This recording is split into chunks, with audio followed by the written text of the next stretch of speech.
ഒരെലക്ഷന്റെ result വന്നിട്ട് ഇങ്ങനെ സന്തോഷം വന്നിട്ടില്ല. കാരണം എന്താ അറിയോ, ഒന്നാം പിണറായി സർക്കാർ കഴിഞ്ഞ് രണ്ടാം പിണറായി സർക്കാർ വന്നപ്പോ തൊട്ട് അവരുടെ അപരാധം പിടിച്ച വാക്കുകൾ കേട്ട് കേട്ട് കേട്ട് പ്രാന്തടിക്കുക. ഇത്രയും അഹങ്കാരം പിടിച്ചൊരു മുഖ്യനും അതിനൊത്ത പാർട്ടി അനുഭാവികളും മറ്റു മന്ത്രിമാരും ഇല്ലായിരുന്നു. ഇപ്പോ എന്തൊരു വിജയമാണ്. 104ലൊക്കെയാണ് ഇപ്പം നിൽക്കുന്നത്. ഇപ്പോഴും കഴിഞ്ഞിട്ടില്ല. കോൺഗ്രസ് എവിടെ പിടിച്ചിരിക്കുകയാണ്. രമേശ് പിഷാരന്റെ നിൽക്കുമ്പം പറഞ്ഞു അങ്ങേളൊരു കോമാളിയാണെന്ന് പറഞ്ഞിട്ടുണ്ടായിരുന്നു. ആരാന്ന് ഞാൻ പറയുന്നില്ല. ഇപ്പൊ അങ്ങേർക്ക് ആ വായ്ത്താളം മാത്രമല്ല, ഇപ്പൊ രമേശ് പിഷാരടി തുന്നമ്പാറ് ജയിച്ചിരിക്കുകയാണ് പാലക്കാട്. അവിടെ മത്സരിച്ച ശോഭ വിശ്വനാഥ് ജയിക്കും എന്ന് പറഞ്ഞു. ശോഭ പൈസ വരെ കൊടുത്തിട്ട് ശോഭ അവിടെ പൊട്ടി. അതവിടെ കിടക്കട്ടെ. ഇനി വേറെ നമ്മുടെ സന്ദീപ് വാര്യർ, പുള്ളിക്കാരൻ കോൺഗ്രസിലേക്ക് വന്നിട്ടുള്ള ആദ്യ നിയമസഭ ഇലക്ഷനാണിത്.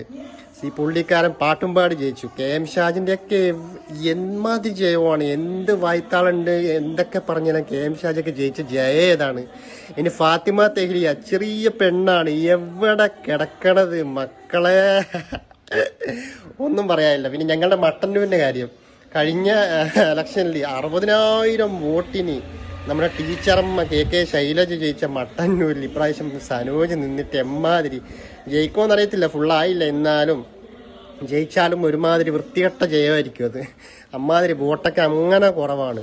പിന്നെ ടീച്ചറമ്മനെ പിടിച്ച് പേരാവൂരിട്ടപ്പോൾ സണ്ണി ജോസഫ് നന്നായിട്ട് അങ്ങ് ജയിച്ചു കൊടുത്തു. സണ്ണി ജോസഫൊക്കെ നിൽക്കുന്ന പേരാവൂരിലൊന്നും ഒരു കാലത്ത് മാറാൻ പോകുന്നില്ല.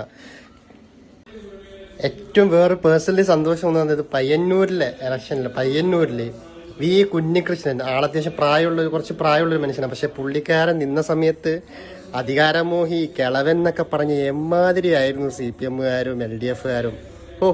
അങ്ങേര് പാട്ടുംപാടി ജയിച്ചിരിക്കുകയാണ്. ഒന്നും പറയാനില്ല. പിണറായി ഒരു കാര്യം മനസ്സിലാക്കണം, ഈ രണ്ടാമത്തെ തവണ നിങ്ങൾ വന്നപ്പോൾ നിങ്ങളുടെ വായ്ത്താളവും നിങ്ങളുടെ അഹങ്കാരത്തിനും ഗർവിനും ഏറ്റ അടിയാണ് ഈ തെരഞ്ഞെടുപ്പിന്റെ ഫലം എന്ന് പറയുന്നത്. നിങ്ങൾ വീട്ടിൽ പോയി പറയാൻ പറഞ്ഞു. വീട്ടിലിരിക്കാൻ വേണ്ടി പറയാണ് ജനങ്ങൾ. എന്തൊക്കെ പറഞ്ഞാലും ജനങ്ങൾ തിരഞ്ഞെടുക്കുന്ന ജനാധിപത്യമായിട്ടുള്ള വോട്ടിങ്ങിലൂടെ നിങ്ങൾ തോറ്റിരിക്കുകയാണ്. ഇനിയെങ്കിലും പാഠം മനസ്സിലാക്കുക. ഇമാതിരി തുന്നം പിണറായി വിജയനൊക്കെ 6-7 റൗണ്ടിലും പുള്ളിക്കാരൻ എമ്മാതിരി പിറകിലാന്ന് പറയും. ഒരു ലീഡ് പോലും 7 റൗണ്ടിൽ 2 പ്രാവശ്യം ഒരു സംസ്ഥാനത്തിന്റെ മുഖ്യമന്ത്രിയായ ഒരു മനുഷ്യന് 7 റൗണ്ടിൽ പോലും മുന്നിലെത്താൻ പറ്റിയിട്ടില്ല എന്നുള്ളത്. എവിടെ എത്തി നിങ്ങളുടെ ഒരു നിലയും വിലയും നിങ്ങൾ ചിന്തിക്കുന്നതാണ്. അഹങ്കരിക്കരുത്, ഒന്നിലും അഹങ്കരിക്കരുത്. ജനങ്ങളെ സേവിക്കുന്നത്, ജനങ്ങൾ തിരഞ്ഞെടുക്കുമ്പോൾ ജനങ്ങളുടെ തലയിൽ കയറി നിറങ്ങി ഇങ്ങനെ ഇരിക്കും.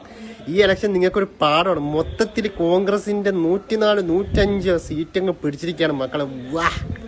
ഒന്നും പറയാനില്ല. ഇനിയെങ്കിലും മനസ്സിലാക്കണം, കുറച്ചൊക്കെ അഹങ്കാരമൊക്കെ കുറച്ചിട്ടുള്ള. ഇനി ആരാ ഉള്ളത്? CPM അങ്ങ് വാനിഷ്ഡായി. ഇനി എവിടെ, ഏത് സ്റ്റേറ്റിലാണ് ഉള്ളത്? ആ കനലൊരു തരിയും കൂടി പോയിരിക്കുകയാണ്. ഒന്നും പറയാനില്ല. പക്ഷെ അവർ വേണമെന്ന് നമ്മൾ ചിന്തിക്കും ചില സമയത്തൊക്കെ. കാരണം NDAയുടെ ചില ഇടപെടലും കാര്യങ്ങളൊക്കെ കാണുമ്പോൾ നമ്മൾ ചിന്തിക്കും. പക്ഷെ അഹങ്കരിക്കാൻ പാടില്ല. ജനങ്ങളെ സേവിക്കണം. പാർട്ടി, പിന്നെ മുഖ്യൻ, മറ്റ് മന്ത്രിമാർ ജനങ്ങൾ തിരഞ്ഞെടുക്കുന്ന കാൻഡിഡേറ്റ് ആണ്. അപ്പൊ ജനങ്ങളെ സേവിക്കണം. അല്ലാണ്ട് ഈ വായ്ത്താളടിച്ച് തിമ്മാതിരി ഡയലോഗ് അടിച്ച് കഴിഞ്ഞാൽ മക്കളെ ജനങ്ങളെ ഏറിൽ കയറ്റും. ഈ ഇലക്ഷൻ പൊളി മക്കളെ, ഒന്നും പറയാനില്ല.